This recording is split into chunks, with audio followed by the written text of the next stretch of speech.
Hello mga kabayan, ito tips itong Mitsubishi Montero na 2018 model.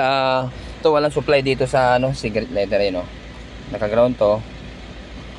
Ayan, kailangan umiilaw yan. Ngayon, saan makikita ang fuse nito? So dito lang mga kabayan, pwede kayo mag-DIY. So ito, pupunta ka dito sa ilalim.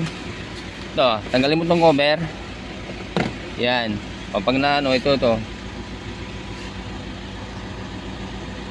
Dito yun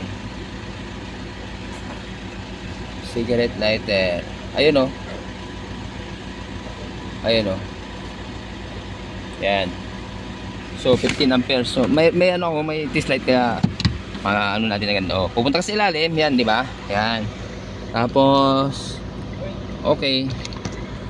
So diyan makikita yung yung fuse niya. So ayan nakikita niyo yan, umilaw, di ba? Wala. Oo. Umilaw.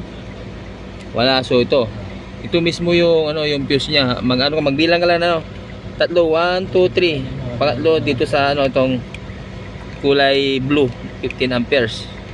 Okay, yan sinundot ko lang, di ba? Ayan Ayan. Yung umangat na siya. Okay.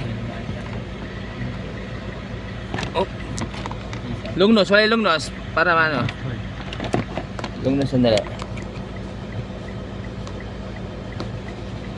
Yan ang sinusunod ko ito mga kababayan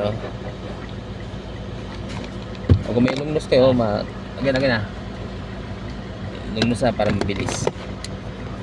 So umangat na rin siya So ito na guys. Ayun pumutok ko. Okay na. Ayan, di ba? So, ilalagay ko na to. 15 amperes Okay, so kailangan ganito.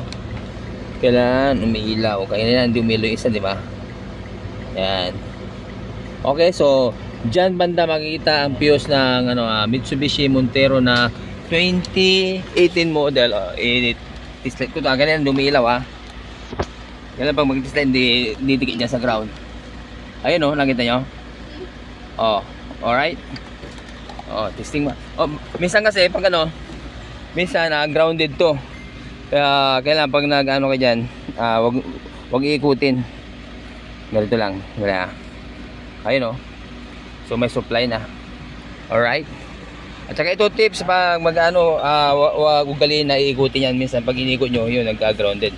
Salpak lang na diretso. Okay, so yun ang natin, yun ang tips natin sa araw na ito. Okay, thanks for watching. Bye-bye po, ingatan natin lahat.